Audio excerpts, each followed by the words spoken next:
Akashvani presents Morning News.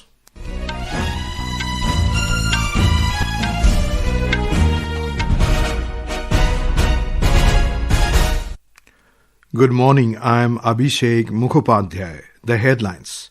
Election Commission to publish draft SIR electoral roll of Uttar Pradesh today. Union Minister of Cooperation Amit Shah to inaugurate National CSR Conclave of NDDB Foundation for Nutrition at Vigyan Bhawan in New Delhi today. Supreme Court directs Centre to decide on EPFO Wage Ceiling revision within 4 months. German Chancellor Friedrich Merz to pay first official visit to India on the 12th of January. Atrocities against minorities continue in Bangladesh. A Hindu businessman shot dead and a woman allegedly gang raped.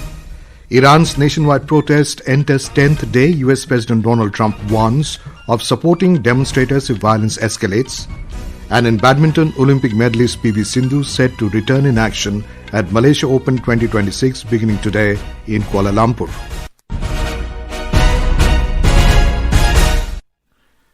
The Election Commission of India will publish the draft voter list for Uttar Pradesh today following the ongoing SIR process. The draft electoral roll was initially scheduled for publication on the 31st of December. Chief Electoral Officer of Uttar Pradesh Navdeep Rinva had informed that the period for receiving claims and objections has been set from today to the 6th of next month. After the publication of the draft electoral roll, citizens will have 1 month to submit claims and objections. The decision on the claims and objections will be resolved during the notice phase between 6th of January to 27th of February. The final publication of the electoral roll of Uttar Pradesh will be done on the 6th of March. He said that the all enumeration forms have been received and digitized.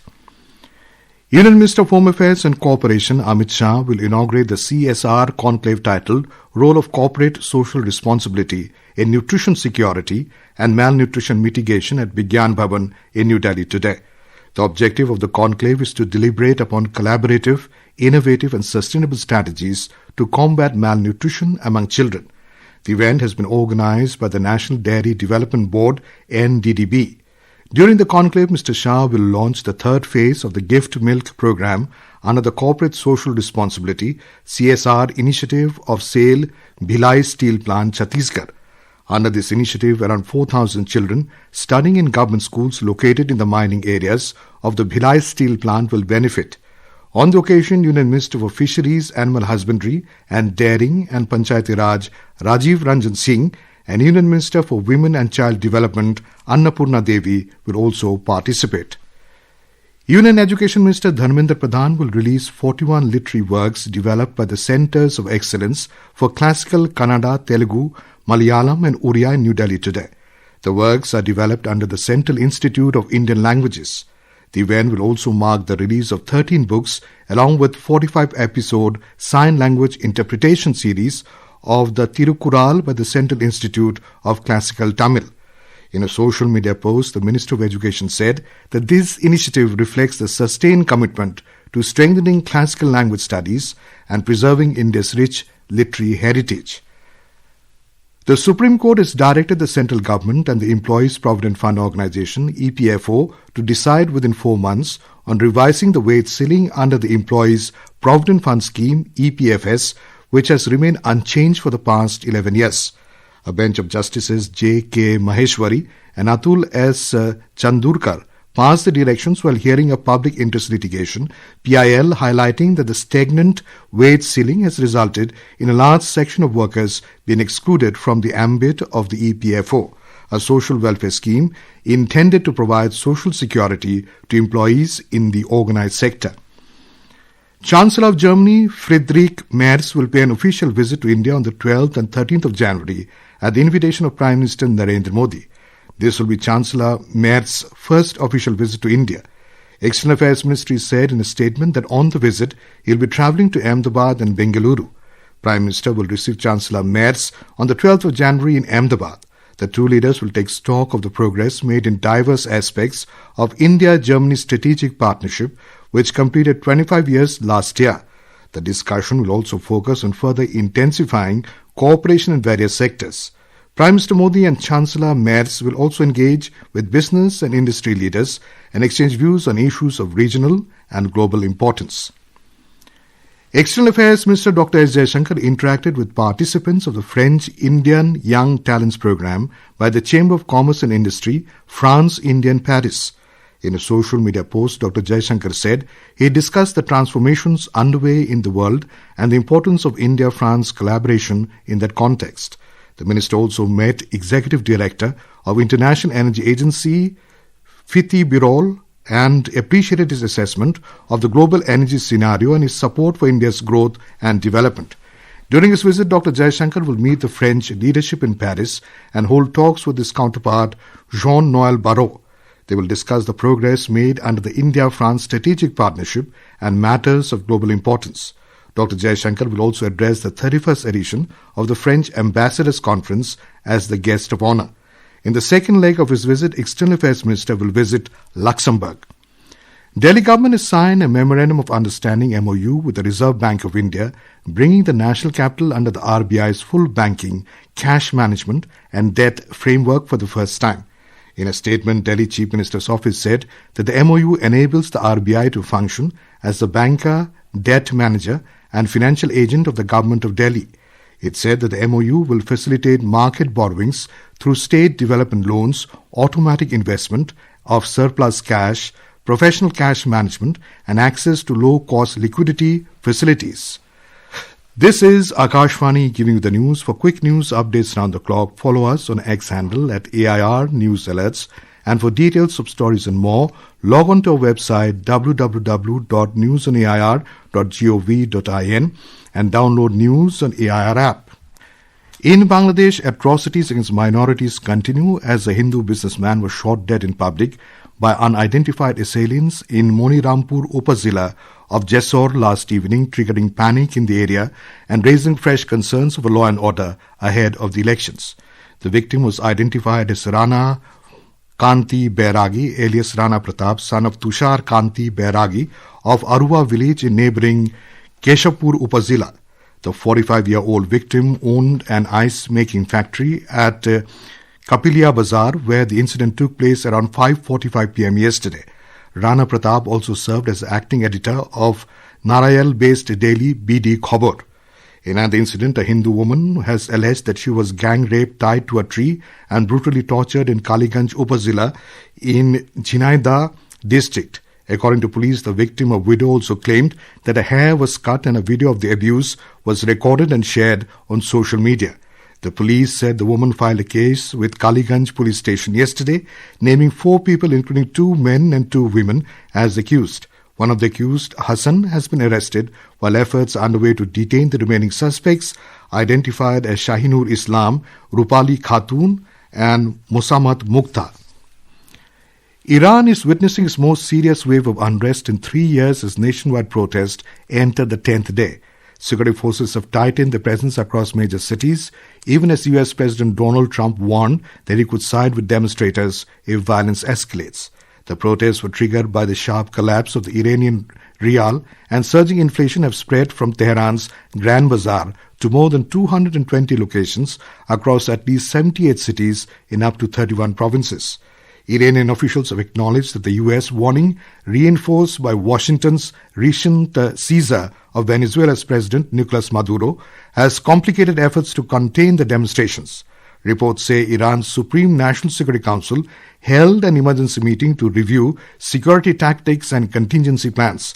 While President Masoud Pezeshkian has called for restraint and dialogue, Supreme Leader Ayatollah Ali Khamenei has urged firm action against rioters. We have a report.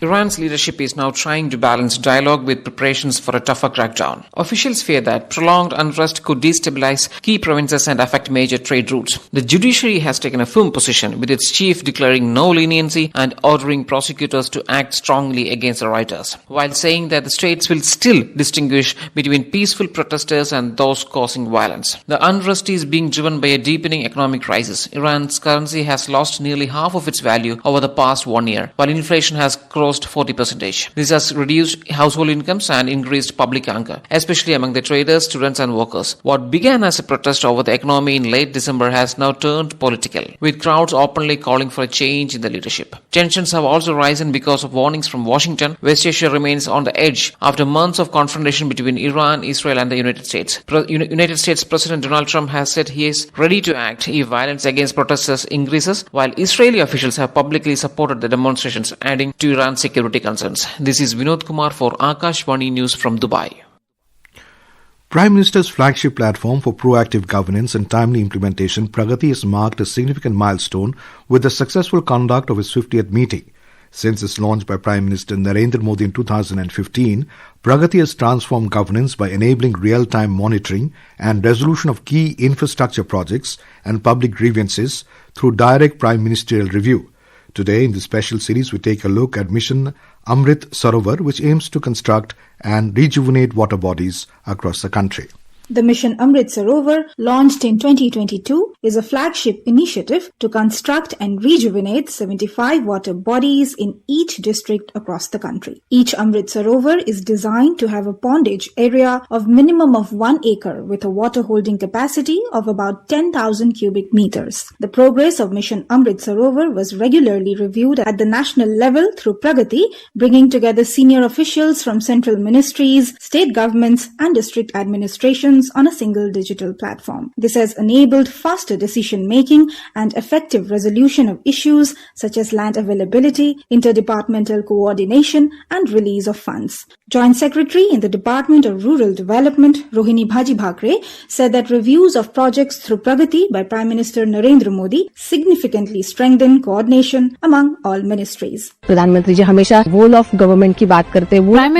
always lays emphasis on the role of the government as well as the role of the nation. So according to that, more than 68,000 Amrit Sarovars have been made in the country. Also, the reviews of the projects through Pragati by Prime Minister significantly strengthens coordination among all the ministries.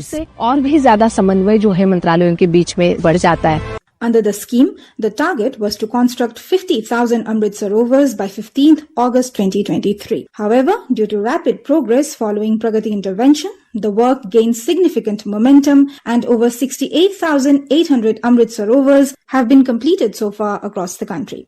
The mission has made a significant contribution to addressing water scarcity and has played an important role in enhancing both surface and groundwater availability in various regions. With Dipendra Kumar, Suparna Saikya, Akashvani News, Delhi.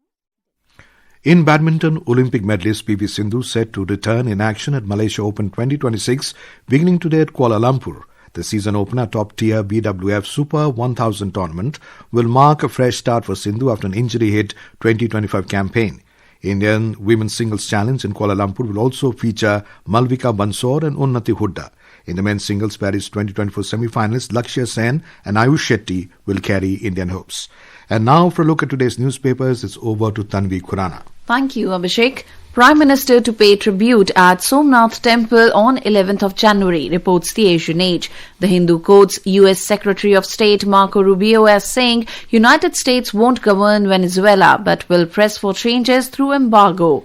Supreme Court denies Umar and Sharjeel bail in 2020 Delhi riots case, leads Hindustan Times. BSF secures chicken's neck with new design fencing amid unrest in Bangladesh, reports the Tribune. Broadcast of all IPL 2026 matches suspended in Bangladesh, informs the Statesman. And finally, Timothée Chalamet boosts Oscar bid with Critics' Choice Award for his performance in Marty Supreme, in which he plays a table tennis champion consumed by his own ambition, reports Economic Times. And with that, it's back to you, Abhishek. Thank you, Tanvi. And now, before we end the bulletin, the headlines once again. Election Commission to publish draft SIR electoral roll of Uttar Pradesh today. Union Minister of Cooperation Amit Shah to inaugurate National CSR Conclave of NDDB Foundation for Nutrition at Vigyan Bhawan in New Delhi today. Supreme Court directs Centre to decide on EPFO Wage Ceiling revision within 4 months. German Chancellor Friedrich Merz to pay first official visit to India on the 12th of January. Atrocities against minorities continue in Bangladesh. A Hindu businessman shot dead and a woman allegedly gang raped. Iran's nationwide protest enters 10 today. US President Donald Trump warns of supporting demonstrators if violence escalates. And in badminton, Olympic medalist PV Sindhu set to return in action at Malaysia Open 2026 beginning today in Kuala Lumpur. And with that, we end the morning news. Have a nice day.